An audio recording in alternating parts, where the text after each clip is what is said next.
El día de hoy vamos a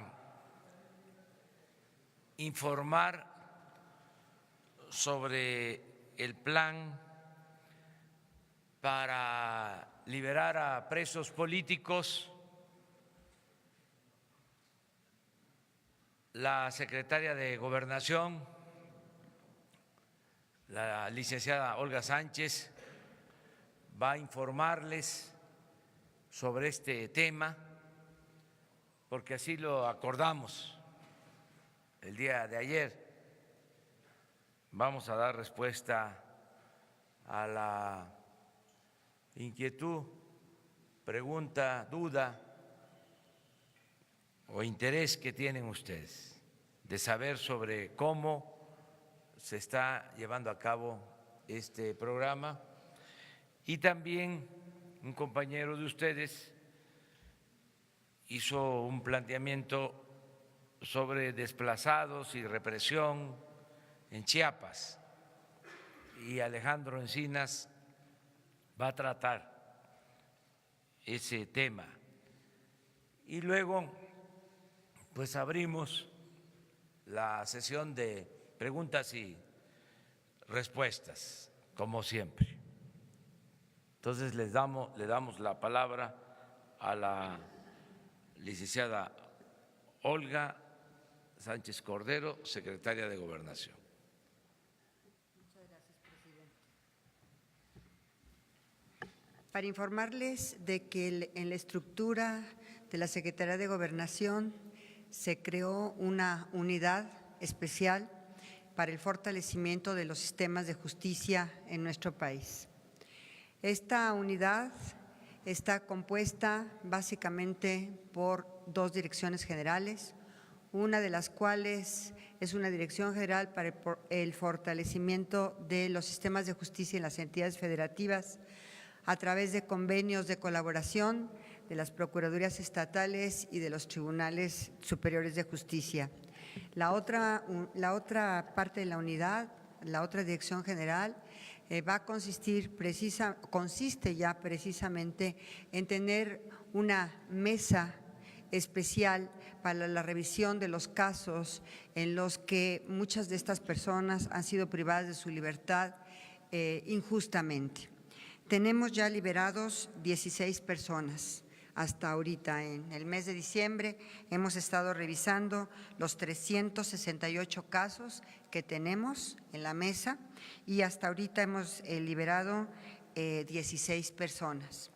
Estas personas, muchos de ellos inclusive no han tenido ni siquiera una sentencia después de muchísimos años de estar privados de su libertad y no han tenido sentencias ni condenatoria ni absolutoria.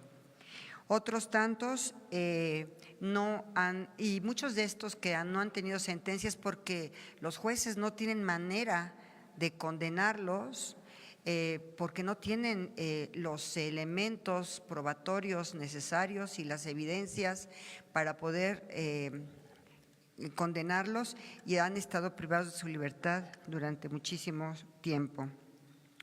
Quiero compartirles que estamos haciendo esta revisión de los 368 casos, pero que ya no quiero decir los nombres de estas personas en libertad por privacidad de sus datos personales. Pero estas 368 casos los estamos revisando muy puntualmente. Esta mesa está compuesta tanto por personal de los reclusorios como por representantes de la Procuraduría General de la República, como por los abogados defensores, por organizaciones sociales y sobre todo por gente sumamente calificada para revisar expedientes penales. Pero en todos estos casos lo que hemos encontrado son rezagos importantes en la impartición de justicia y la privación prácticamente ilegal de la libertad de muchos de estos que están en este momento en las prisiones del país. Yo sí quisiera decirles que esta mesa y esta estructura de la Secretaría de Gobernación va a ser permanente. Cuando menos en esta administración pensamos que esta situación y esta creación de esta estructura será permanente. Si algo que ha tenido la población en todo este tiempo ha sido una falta de respuesta del sistema de justicia, tanto a nivel local como a nivel federal. Y lo que queremos es precisamente que todas estas personas tengan ya una respuesta por parte del Estado en relación a cada uno de estos casos. Queremos hacerlo con mucha celeridad y a la brevedad posible, sin embargo, esto lleva tiempo. Hasta ahorita hemos recibido estos 368 casos, pero creo que vamos a buen ritmo porque en este mes de diciembre se liberaron 16 personas. Entonces, creo que hemos estado haciendo el trabajo y hemos estado, por instrucciones del señor presidente de la República, revisando casos de estas personas que han sido privadas de su libertad prácticamente injustamente o que no han tenido sentencias durante muchísimos años y han sido están en prisión y no han tenido siquiera una respuesta por parte de los tribunales en relación a las sentencias condenatorias o absolutorias en su caso. No sé si hay alguna pregunta. Sí, por favor.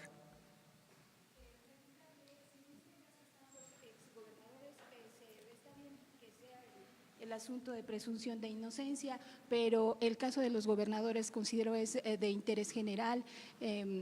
Por ejemplo, los que ya habían pedido, hablado con el presidente Andrés Manuel López Obrador. Estamos revisando estos casos, pero también quiero ser muy puntual.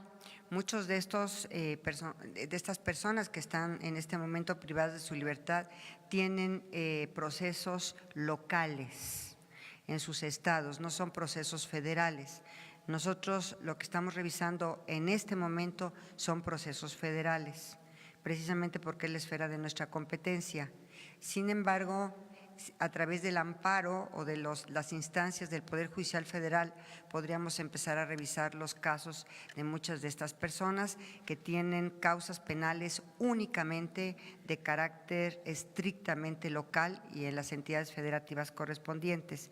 De todas maneras, estamos a través de las vías institucionales y de impugnaciones en el Poder Judicial Federal, podríamos hacer una revisión a través de los amparos o a través de carpetas de investigación que pudieran estar también vinculadas con algunos procesos penales federales, pero en general muchos de estos tienen procesos locales.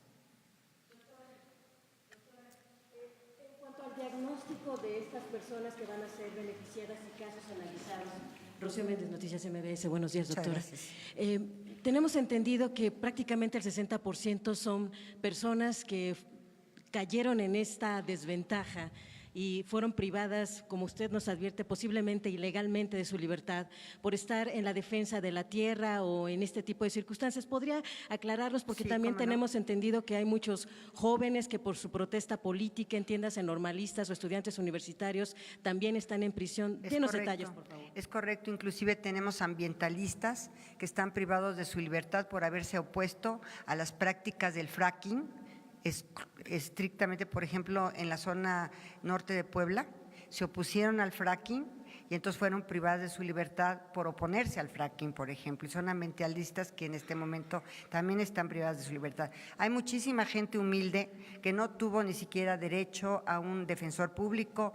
Yo tengo casos, por ejemplo, de mujeres indígenas que ni siquiera tuvieron oportunidad, que por ejemplo transportaban una mochila a lo mejor con marihuana o con amapola y no tuvieron ni siquiera oportunidad de tener una defensa adecuada, ni un intérprete y mucho menos un proceso penal, un debido proceso. Entonces, todos estos casos los estamos revisando y sí tenemos ya detectadas muchísimas de este tipo de injusticias, de ambientalistas o de protesta social, en donde no podemos permitir, por instrucciones del señor presidente Andrés Manuel López Obrador, no podemos permitir que la protesta social sea criminalizada.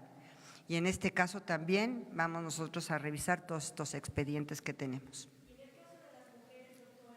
Aquellas que cayeron en situación de interrupción del embarazo, ¿esto está contemplado? Aquí tenemos un tema en estas mujeres que que tenemos privadas de su libertad por haber interrumpido su embarazo en los estados y en las entidades federativas, en donde todavía está penalizada la conducta por aborto.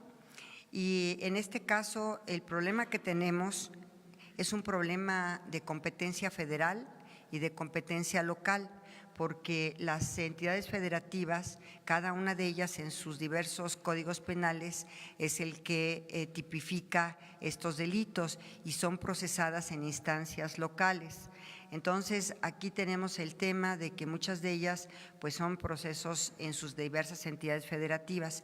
Por supuesto que este es uno de los grandes temas que nosotros estamos tratando de analizar y probablemente apoyándolas en el amparo con defensores públicos, podríamos nosotros lograr que ya lograran saltar, digamos, la instancia local para llegar a la instancia federal y pudiéramos nosotros tener una posibilidad de revisar estas causas penales a través de la justicia federal y de las procuradurías y del sistema de justicia ya del Poder Judicial Federal.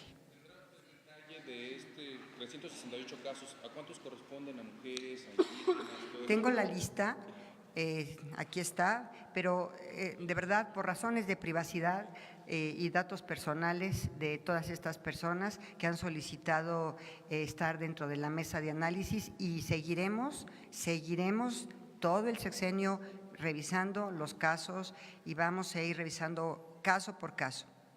Sí puede haber un desglose de cuántos casos, no que nos digan los nombres, pero sí cuántos casos hay. Tenemos 368 casos ahorita en revisión.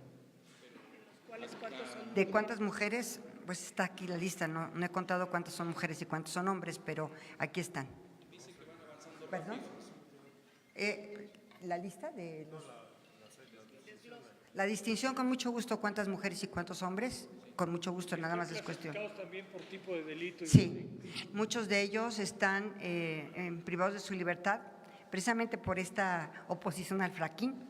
Ahí en este caso tenemos que tener desistimientos de la parte agraviada, que es la Comisión Federal de Electricidad, por ejemplo. Entonces, cada caso es particular y cada caso es diferente. No podríamos generalizar ahorita porque uno está por fracking, otro está por motín, otro está por atentados contra las vías de comunicación, otros, bueno, hasta a muchos de ellos les han hecho montajes de secuestros o de extorsiones y muchos de ellos ni siquiera hay elementos probatorios suficientes como para que continúen privados de su libertad. Señala usted de que van avanzando rápido, adelante, señala usted de que van avanzando rápido. Pues 16 casos. ¿Tendrá usted un comparativo de cuántos se liberaron en el gobierno anterior o cómo se Yo creo que en el marcha? gobierno anterior no había este tipo de instalación de una mesa como la que, por instrucciones del presidente Andrés Manuel López Obrador, hemos instalado en la Secretaría de Gobernación. Ha sido una insistencia constante del señor presidente de que todos estos casos se revisen porque muchos de ellos no hay delito de presos políticos, pero por manifestaciones en contra del sistema o por incluso ambientalistas están privados de su libertad. Sí, ministra, nada más preguntarle en este caso, a raíz de las reformas estructurales que se aprobaron, son muchos de estos presos políticos, y preguntarle de los 16 que se liberaron sin que nos dé sus nombres, preguntarle cuántos están relacionados con el tema de la reforma educativa. Gracias. Algunos de ellos, no todos, pero sí algunos de ellos. Las reformas perdón, Agustín Velasco de Uno TV, las reformas estructurales aprobadas en el sexenio pasado arrojaron entonces esta cantidad de presos políticos, es decir, la reforma energética, la reforma educativa, etcétera. Bueno, les estoy dando el ejemplo del fracking. Los que se han opuesto al fracking allá en la zona norte de Puebla, estamos revisando sus expedientes, pero por ejemplo, estas personas, quien tiene que desistirse es la Comisión Federal de Electricidad, por ejemplo. Entonces, hay denuncias de ciertas instituciones públicas o de secretarías de Estado o de órganos autónomos o en este caso, por ejemplo, de la propia comisión, en donde tenemos que tener el desistimiento de estas instancias de gobierno y lo vamos a estar haciendo constantemente. En el Senado han presentado, Ricardo García, Revolución Gracias. 3.0, en el Senado han presentado una iniciativa ciudadana para ley de amnistía. Esto quiere decir que el proceso por el cual están siendo liberados estos 16 presos no tiene que ver con una amnistía, se están haciendo casos particulares y si pudiera decirnos aproximadamente en cuánto tiempo quedarán resueltos los casos restantes. La ley de Gracias. amnistía, que también es una, digamos, una instrucción del señor presidente, tenemos que tener detectados los universos de personas a las cuales van a ir dirigidas.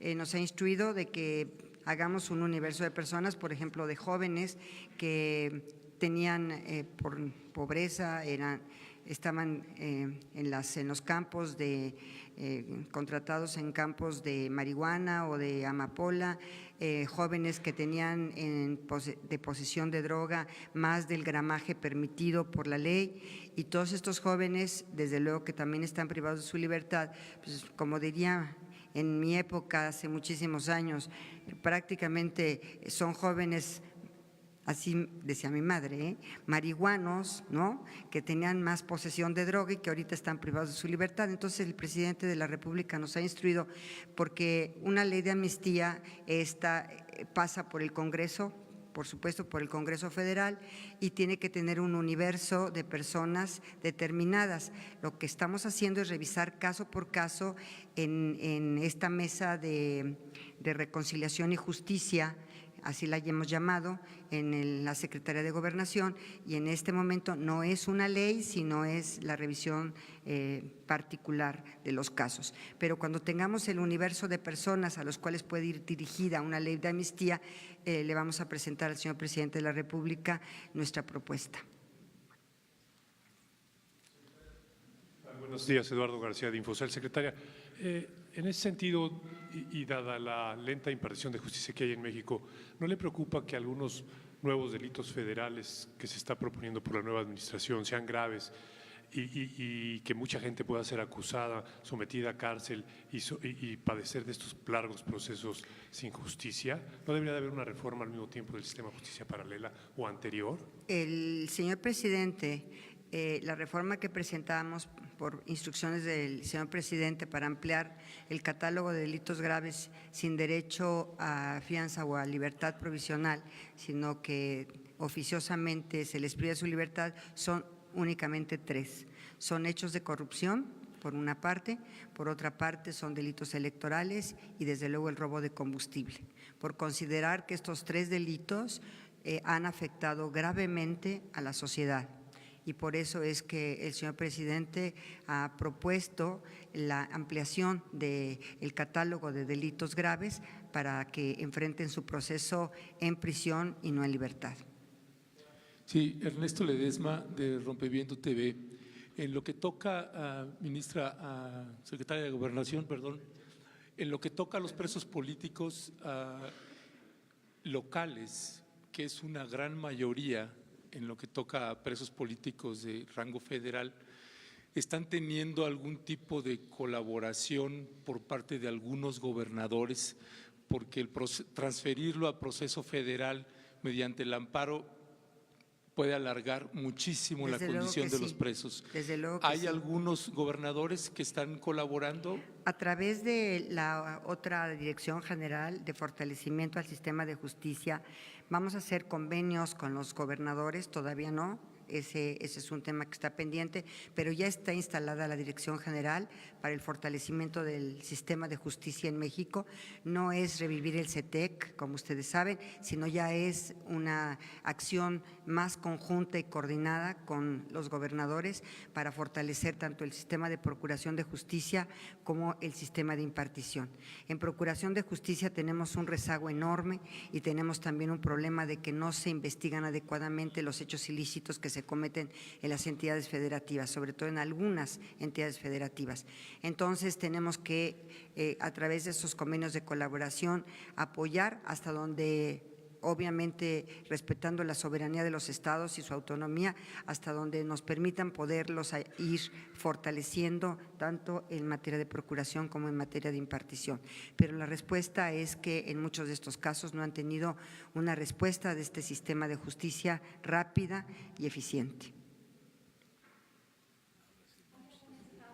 A ver, yo creo que ya hasta ahorita dejo esto y voy a darle la palabra al subsecretario de Alejandro Encinas. Sí quisiera decirles que les va a platicar sobre un tema que es verdaderamente un tema muy delicado en nuestro país, pero que nunca se había visibilizado en nuestro país, que es el tema de los desplazados. Este tema nunca existió y ahorita vamos a platicar sobre él. Muchas gracias.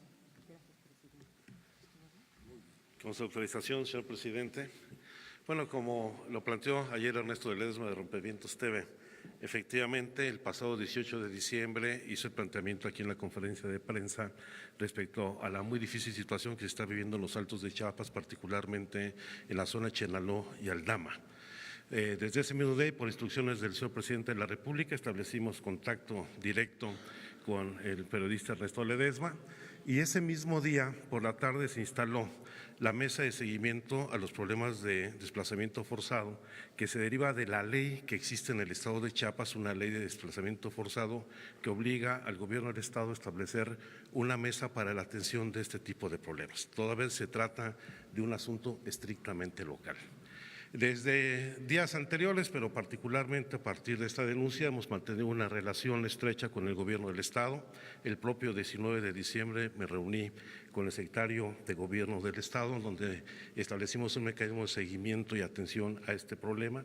Los días 27 y 28 de diciembre, un grupo de funcionarios de la Secretaría de Gobernación, particularmente del área de atención a la violencia contra la mujer y de garantía de los derechos humanos, se desplazó para hacer una visita a los campamentos y a los lugares donde está este problema vigente, en donde efectivamente pues, los problemas de violencia, de presencia de grupos paramilitares y de una gran capacidad de fuego, incluso de grupos ligados presuntamente a la delincuencia organizada, ha generado niveles de violencia de nueva cuenta, como sucedió en el mes de abril con el asesinato de 2 niños y ahora de nueva cuenta en los primeros días de este mes, gente que ha sido víctima de la violencia que lamentablemente se ha venido recrudeciendo.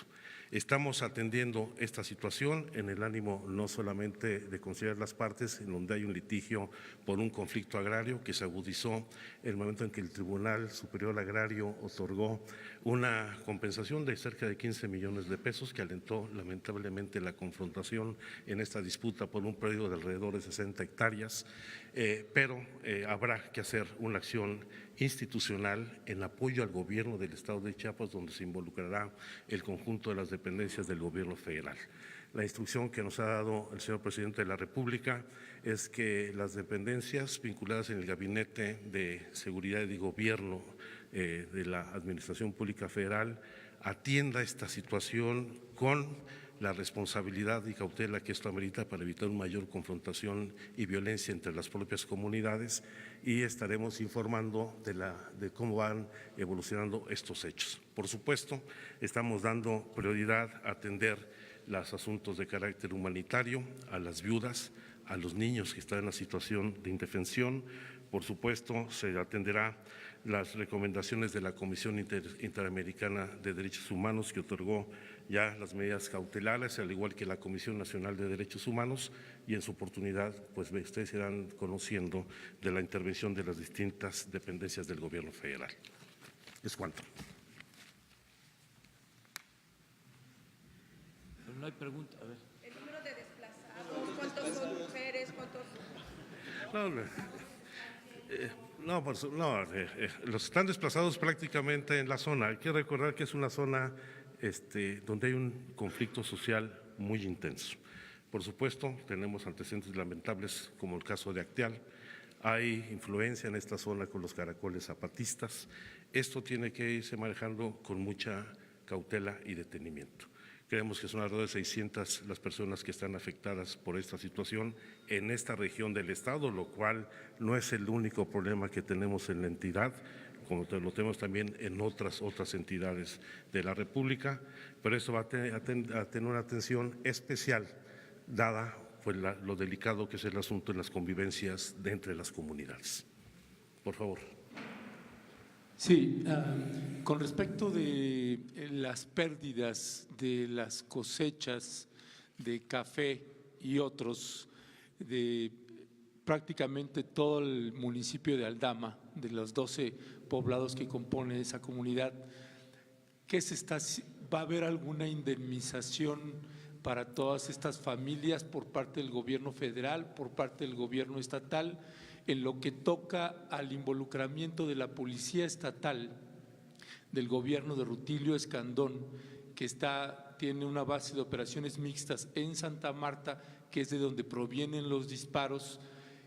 ¿Qué se está haciendo si es la propia policía estatal quien está vinculada y que ya hay testimonios audiovisuales que así lo certifican? Y en lo que toca a los desplazados, en el caso de Chalchihuitán, el Centro de Derechos Humanos Fray Bartolomé de las Casas ha solicitado medidas cautelares para ellos. Sin embargo, el síndico de Chalchihuitán mandó a destruir los campamentos de los desplazados. ¿Y qué va a hacer el gobierno de Andrés Manuel López Obrador en lo que toca a la condición en la que están viviendo ahorita los desplazados, que son condiciones verdaderamente infrahumanas?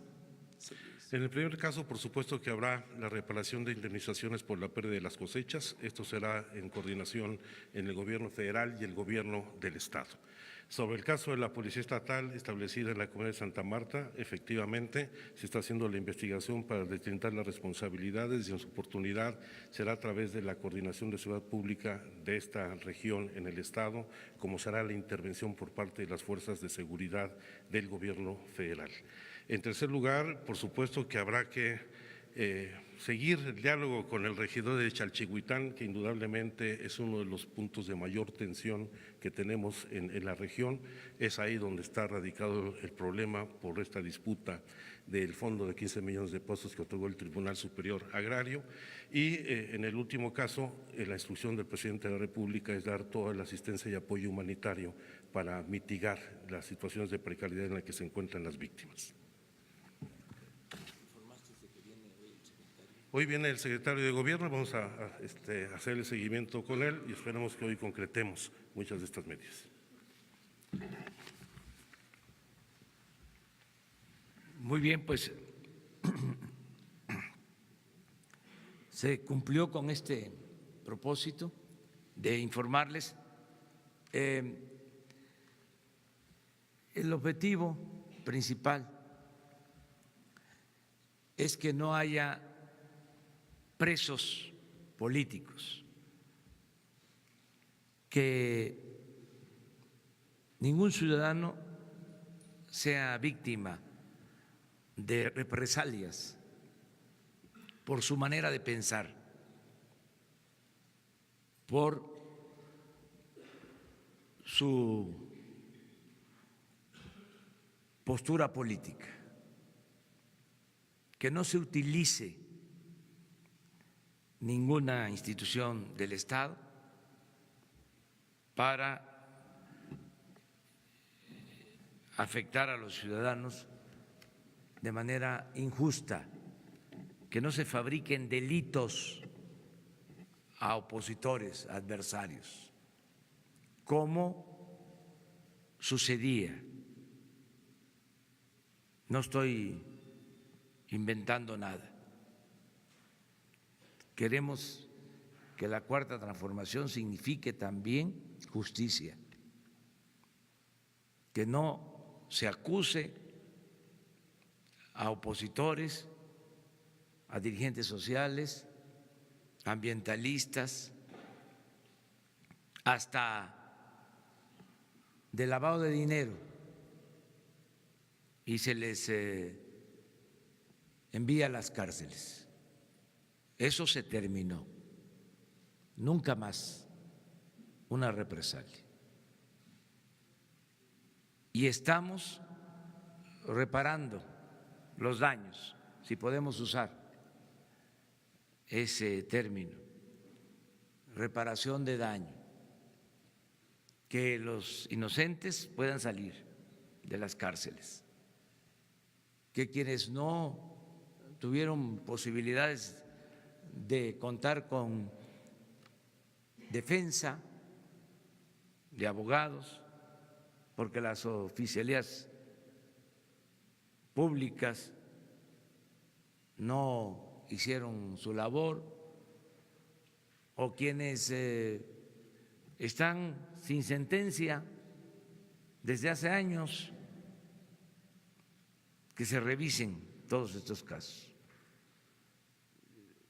desde indígenas, mujeres, ambientalistas, maestros, dirigentes sociales y políticos. Vamos a revisar todo. Está abierta esa posibilidad a cargo de la licenciada Olga Sánchez Cordero, secretaria de Gobernación. Como ella lo mencionó, no podemos dar a conocer nombres, pero sí los que se han mencionado han solicitado los más famosos, conocidos casos, se están tratando. Han acudido a nosotros y los estamos atendiendo. Esa es la actitud que se está tomando en este caso. Les doy una buena noticia, cambiando de tema.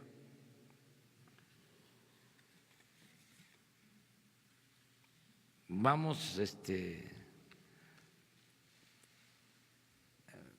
logrando el propósito de que no se roben los combustibles.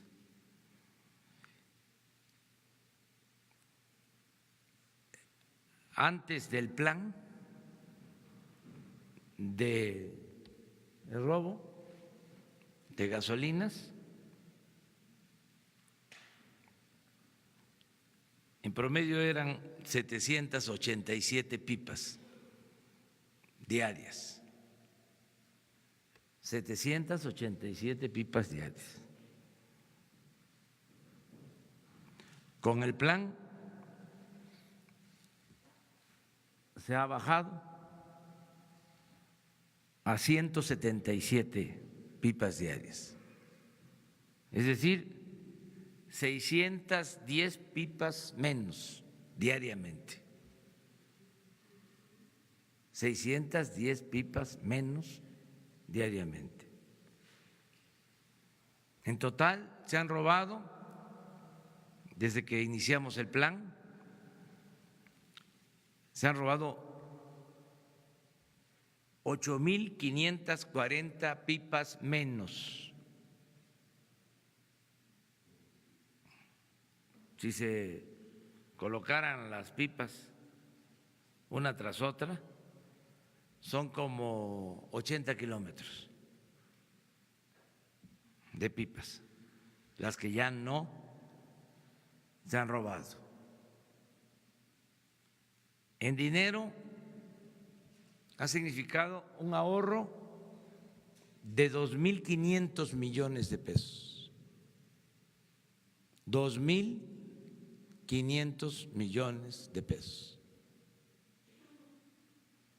Informo esto para agradecerle a la gente por su apoyo, por su respaldo. Y sí,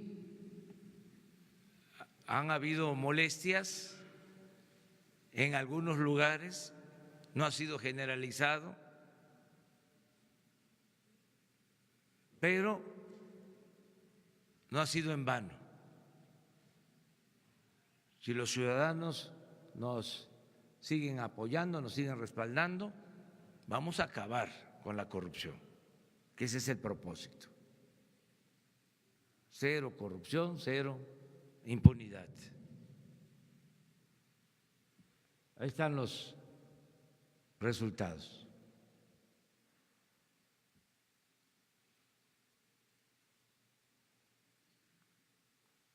Vamos a estarles informando periódicamente.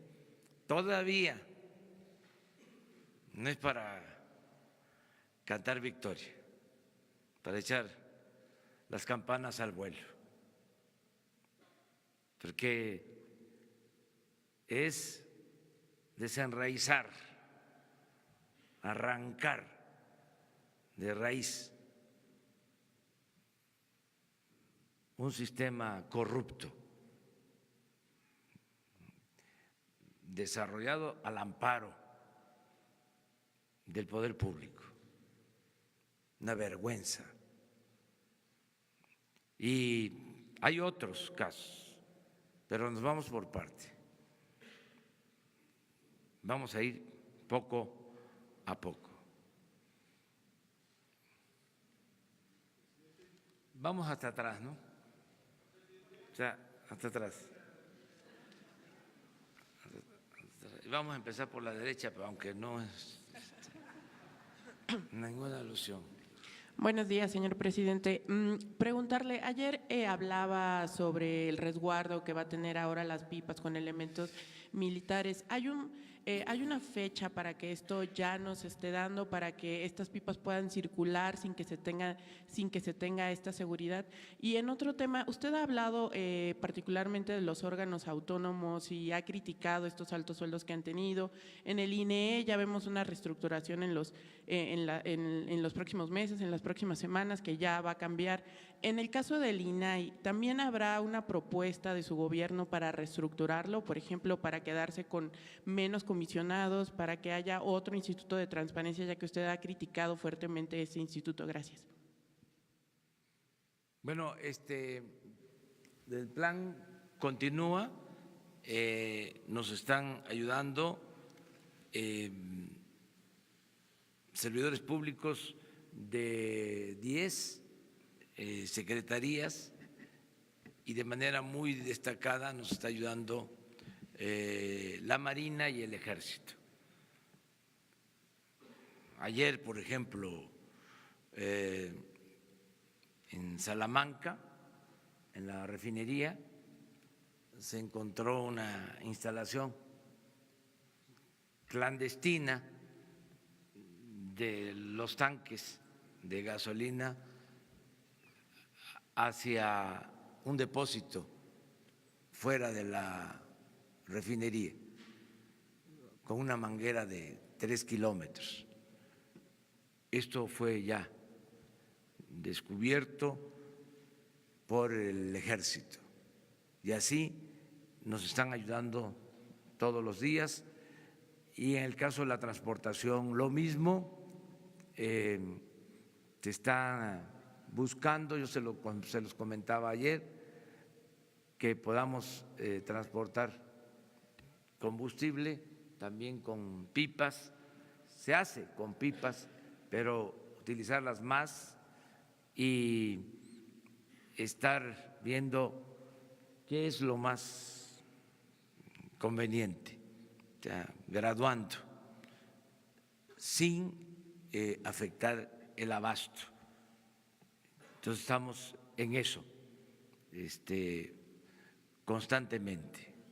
Les decía también, y eso debe quedar pues muy claro, hay suficiente combustible en el país. Tenemos gasolinas en el país.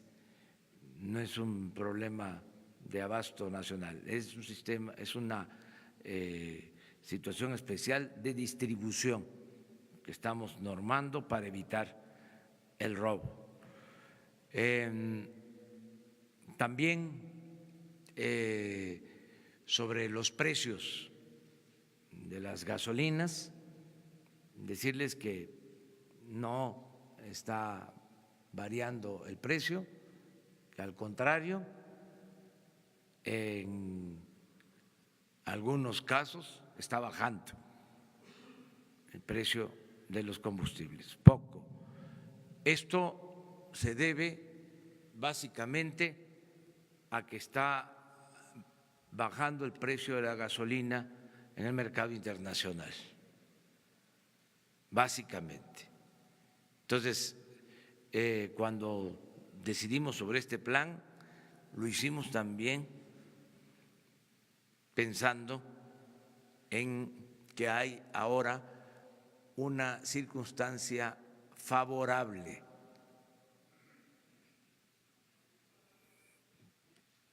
de precios bajos de combustibles a nivel internacional. No olvidemos que desgraciadamente por el abandono a Pemex, por el saqueo a Pemex, por la política de pillaje que significó el llamado neoliberalismo, estamos comprando los combustibles en el extranjero. Se compran 600,000 barriles diarios de combustibles, de gasolinas en particular, de 800,000 barriles que consumimos diariamente, se compran 600,000. Entonces ahora, por fortuna, por suerte, ese combustible que se está comprando se adquiere a precio bajo. Además se está comprando ya mejor el combustible. Un día vamos a hablar ampliamente sobre este tema. Entonces, esto nos permite tener abasto y al mismo tiempo mantener los precios. ¿Hasta cuándo se quedará la seguridad? Disculpe. ¿Hasta cuándo habrá? Hasta que se normalice. Pero hay una fecha que su gobierno ya tenga planteado. Bueno, vamos a estarlo viendo aquí con ustedes. Se le va a dar seguimiento.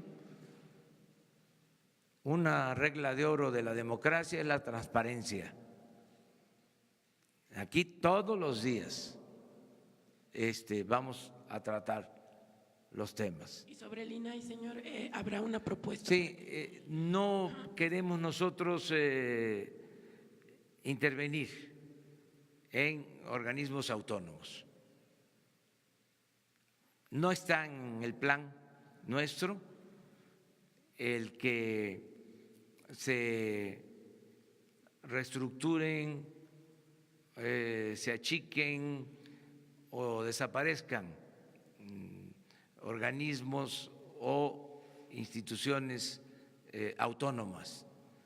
Tenemos diferencias, pero no es eso para nosotros prioritario. Lo que estamos pidiendo, ya se logró, es que redujeran sus gastos los organismos autónomos. Esto lo hizo el Poder Legislativo, porque ellos dieron el ejemplo, ya hablamos de ese tema, que los senadores, los diputados redujeron sus gastos, todo lo que es el Poder Legislativo, y esto llevó a que otros organismos, otras dependencias autónomas hicieran lo mismo, o en el Congreso, en la Cámara de Diputados, se hicieran los ajustes al presupuesto. Y todos estamos en el plan de austeridad republicana. Aquí en la presidencia vamos a ahorrar.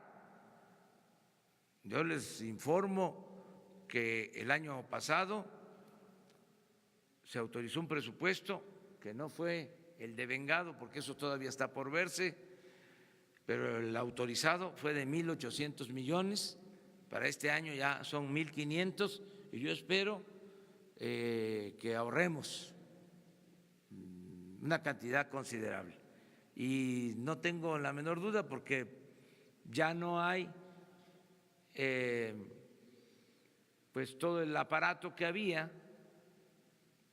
Imagínense, nos acaban de entregar de la antigua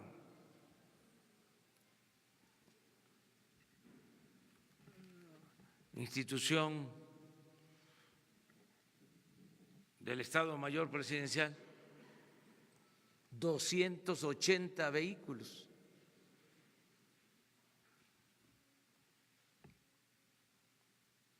Como 80 camionetas blindadas,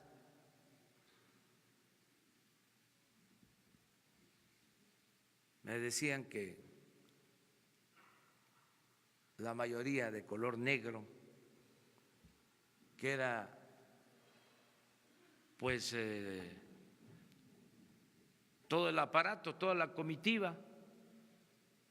Yo ahora pues me traslado a un vehículo. Entonces vamos a ver qué hacemos con las 280 camionetas. Las blindadas pues a las áreas de seguridad, la defensa, a la Marina, a seguridad pública. Pero imagínense el ahorro nada más en combustible, y las vamos a distribuir porque se deben de usar, pero algunas a lo mejor se van a entregar para otros propósitos. Estamos viendo todo eso. 280 y de todo tipo. Entonces, ¿cómo no vamos a ahorrar? Y además se tenía un contrato de arrendamiento de vehículos. Entonces, nos va a alcanzar el presupuesto. Por eso celebro que los organismos autónomos hayan aplicado el plan de austeridad. Quedamos los de atrás, pero… Gracias, presidente. Buen día, secretaria, subsecretario. Alejandro Lelo de la Red Diario Basta, Grupo Cantón.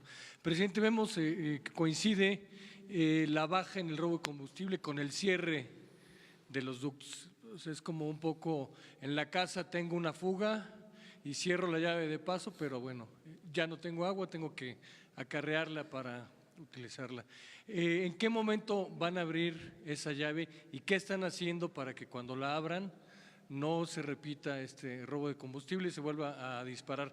Y la segunda pregunta, muy concreta también, hay otras, y ahora que está de moda el huachicoleo, si me permite llamarle también otra forma de huachicoleo, que el ciudadano llega a la gasolinera y le venden litros de 800, de 900 mililitros, y son miles. Hay un caso histórico en el sexenio de Fox, una subsecretaria del consumidor fue destituida y se le señaló de chantajear, extorsionar gasolineras para campañas panistas. Ahí está la historia por ahí del 2004, 2005. Eso quiere decir que sí tiene dientes la Procuraduría del Consumidor para combatir. ¿Qué está haciendo, qué va a hacer su gobierno para combatir también este huachicoleo contra el ciudadano? Sí, vamos a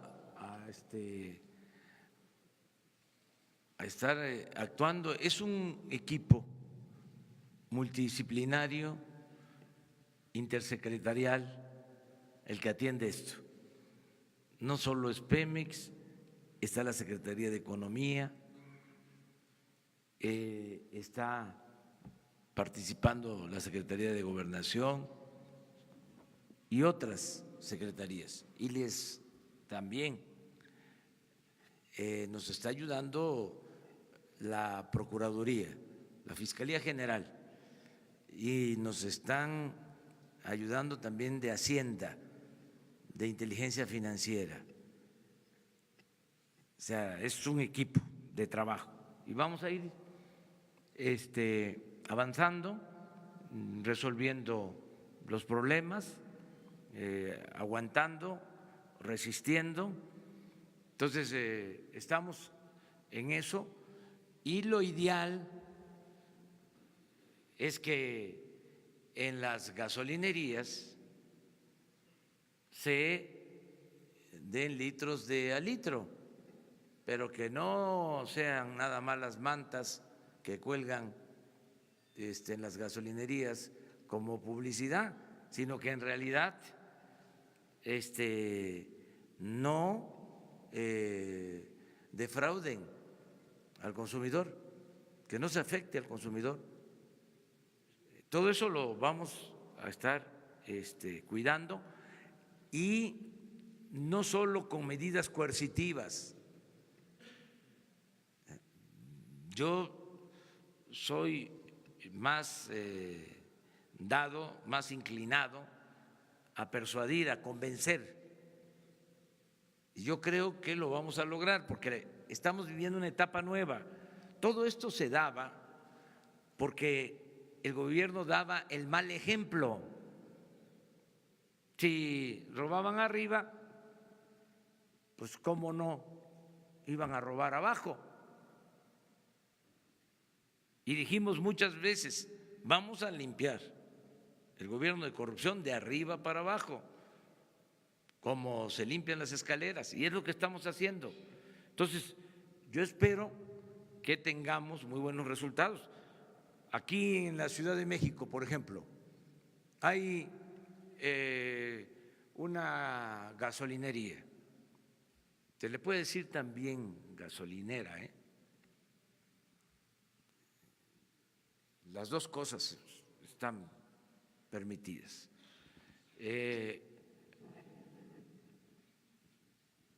Hay una que es ejemplo, la de la Marina. En el eje 3, porque, entre otras cosas, la gente tiene la percepción, y esto obedece a la realidad, de que ahí se da completo el litro. Entonces, en general, todos aportarnos bien, todos aportarnos bien. De todas maneras, vamos a estar vigilando y yo estoy seguro de que la competencia tiene que ver también con la calidad, tiene que haber un componente ético en todo lo que hagamos. Les voy a dar un dato que es interesante y ahí me van a ayudar también ustedes y me va a ayudar toda la gente.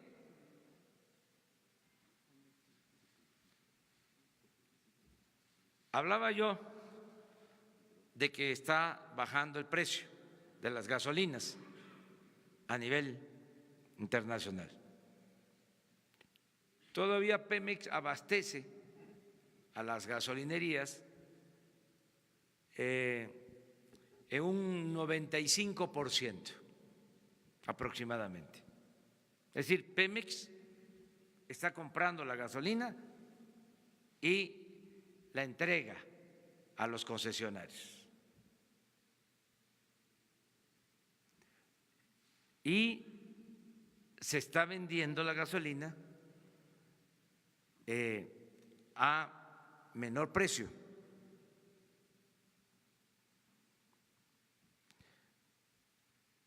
Estamos observando nada más si ese ahorro se transfiere, se traslada al consumidor. Eso depende de la ética también. No vamos nosotros a cambiar el sistema. Queremos que haya competencia y que sea libre mercado. pero que no vayan a abusar en los márgenes de utilidad.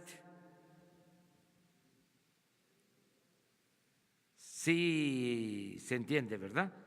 Entonces, vamos aquí a estar viendo eso, de cuánto se vende de gasolina, a qué precio, cuántos son los márgenes de utilidad y cuál es el comportamiento. O sea, para que haya verdadera competencia. Si hay competencia, se ayuda, se beneficia el consumidor. Entonces, todo esto va a significar más transparencia en todo sentido y más debate y diálogo. Ayer, por ejemplo, que mencioné que nos costaba más barato trasladar la gasolina por ductos, pues es una cosa obvia, ¿no? Y que luego los buquetanques y que luego el ferrocarril y que era más cara el traslado de combustibles, era más caro el traslado de combustibles por pipas, inmediatamente, ¿no?, los analistas adversarios diciendo que, bueno, sí, ya no se usan los ductos, pero ahora sale más caro trasladar la gasolina por pipas. Pues sí, pero es muchísimo más caro que se la roben. O sea, de sentido común, que es a veces el menos común de los sentidos, de juicio práctico. Pero es buena la polémica, o sea, el que podamos debatir para saber cómo van las cosas. 3 más, ya. Presidente, yo le quiero preguntar por un personaje en este tema del cuidado de los ductos. El general Eduardo León Trawitz, que fue el encargado durante el sexenio pasado de Pemex Seguridad, él había sido jefe de escoltas del expresidente Enrique Peña Nieto desde su época como gobernador del Estado de México, y luego ya que pasa al gobierno federal le da el encargo de cuidar los ductos de Pemex. ¿Qué tanta responsabilidad se le ha encontrado a este personaje en este asunto del huachicoleo, tanto arriba como abajo? ¿Ya lo cambiaron de encargo o siguen el encargo todavía de cuidar los ductos de Pemex? Gracias. A ver, que levanten la mano de manera democrática y en honor a la verdad que es revolucionaria, la mentira es reaccionaria. A ver, que levanten la mano los que sabían de este personaje. 1.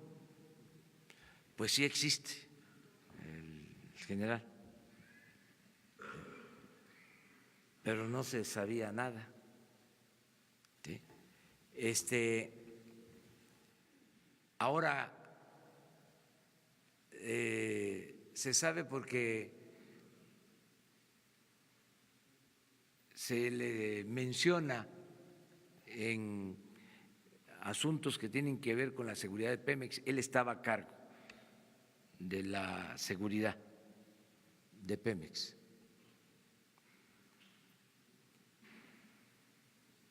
Y lo que se está haciendo ahora, les hablaba de que es un programa integral, es una investigación a fondo, conjunta, de todas las dependencias. Recuerden ustedes que se dijo desde el principio, lo acaba de mencionar la licenciada Olga, de que el robo de combustible se convierte en delito grave.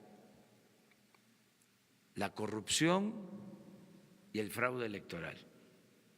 O sea, son temas en donde no vamos a dejar de insistir hasta que se castigue a todos los responsables y vamos a estar siempre también llamando a los ciudadanos, sobre todo la verdad. Me preocupa mucho el que sean detenidos gentes humildes, pobres, que no sepan que ahora ya el robo de combustible es un delito grave sin derecho a fianza. Entonces quiero que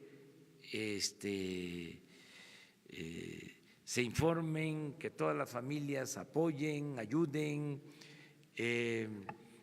Esta semana empiezan ya a dispersarse los recursos para los programas sociales. El que no tenga trabajo va a poder asistir a una dependencia y conseguir trabajo. Vamos a lograr muy pronto el pleno empleo. En el caso, por ejemplo, de los jóvenes, todos los jóvenes de 18 a 29 años van a recibir su apoyo. Poco, pero muy digno. Poquito porque es bendito. 3,600 pesos, pero que no les falte lo indispensable, para que nadie se vea obligado a tomar el camino de la delincuencia. Entonces, en eso estamos y ahí les dejo de tarea lo de la pregunta del compañero. Muy bien. Está bajo investigación, eso es lógico. El general que estaba a cargo de los ductos está bajo investigación. Está en una lista de personas que se investigan con relación a esto, sin que haya todavía nada definitivo. ¿La investigación corre porque se está investigando a todos los que tienen que ver o tuvieron que ver con estas actividades. La Secretaría de Gobernación, ¿en qué etapa de la investigación se encuentran? Nada más, si nos pudiera precisar. En todos los casos se está trabajando en lo que tiene que ver con precisamente la investigación. Hasta ahí. Uno ya.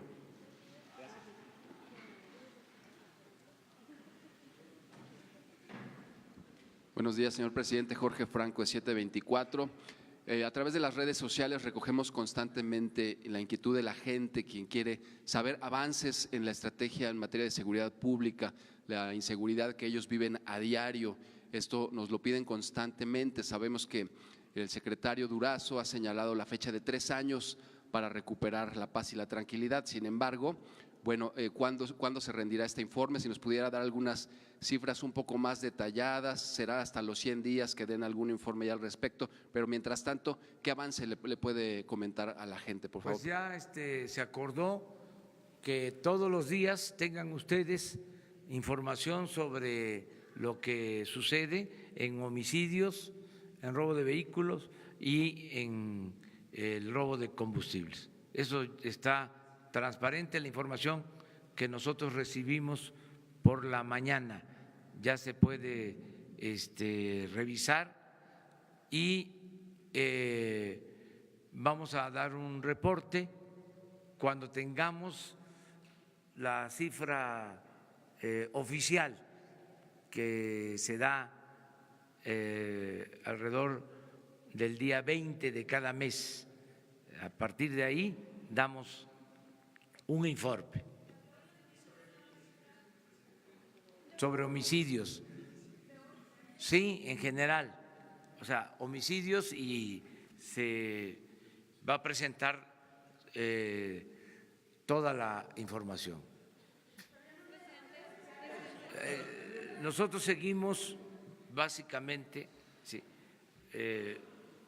por lo que ya expliqué en un momento dado, que se apega más a la realidad, que no hay cifra negra, ¿sí? Homicidios, que incluye feminicidios, desde luego, homicidio, robo de vehículo.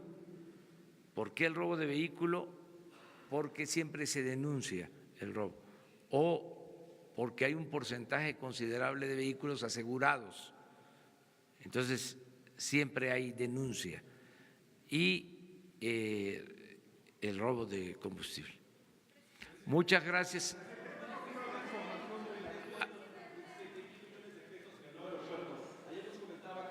Nos iba a dar los pormenores, sí, cómo va hoy esta les van investigación. a informar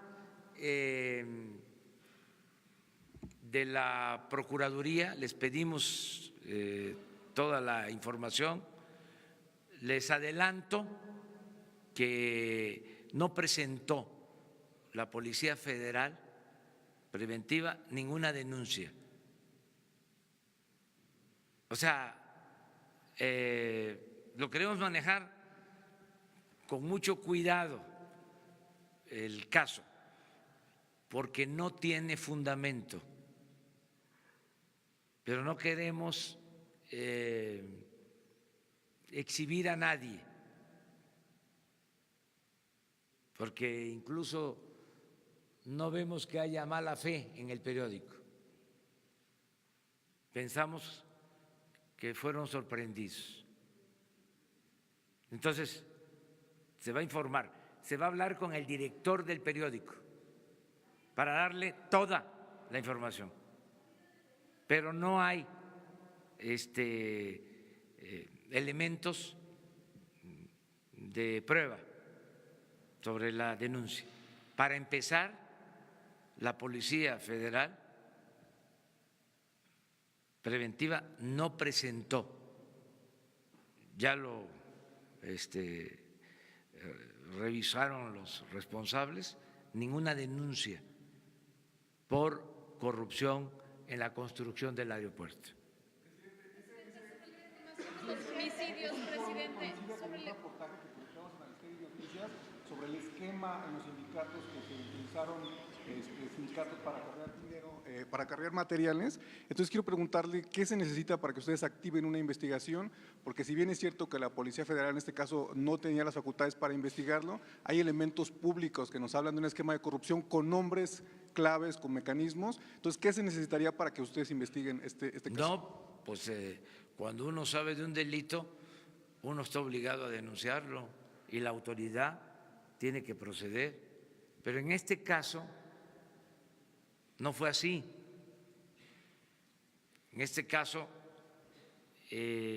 no presentó la Policía Federal Preventiva ninguna denuncia. No quiero decir más, pues. Ahora que lo saben, lo van a investigar, ya conocen los hechos, ¿van a presentar la denuncia en este momento y se podrá activar la investigación? Sí, pero no hay elementos, o sea, no hay pruebas. ¿Saben cuántas denuncias hay en la Procuraduría? Hoy estaban informando, en general, unas fundadas, otras sin elementos, 103,000 denuncias. O sea, es mucho el rezago. En este caso fue algo que no corresponde a la realidad. O sea, si no se los diría, Lo que pasa es que no me quiero meter al fondo porque es cuando alguien se equivoca o se comete un error. A veces yo digo, este periódico o la prensa fifí, porque los veo malintencionados, tendenciosos. Ya ves cómo son, que se dan baños de pureza, ¿no? Y son unos reverendos hipócritas. Ahí sí, pero acá no, acá fue que se manejó una información, eso suele pasar, que llega información a las mesas de redacción por distintas causas. Yo estoy seguro que el director del Universal no sabe de esto. Lo que vamos a hacer, y eso fue lo que instruí, es que se le informe. ¿Ustedes no lo van a investigar entonces, este caso? ¿Lo desestiman? Si está en la Procuraduría, lo tiene que hacer la Procuraduría. Pero de entrada, no es cierto que la Policía Federal Preventiva haya presentado una denuncia por corrupción en la construcción del aeropuerto. Punto. Ya más no se puede. Pero es que todos nos equivocamos, todos, y lo que tenemos que aceptar es el derecho a la réplica y también rectificar, no caer en la autocomplacencia, que ese es otro asunto que tiene la prensa fifí, que no rectifica y se regodea de la autocomplacencia. O sea, son jueces, ¿no? Sentencian, emiten veredictos, juicios sumarios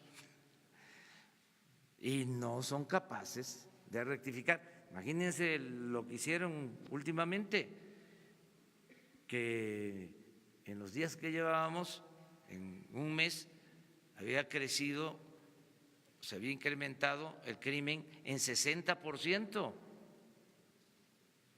No se midieron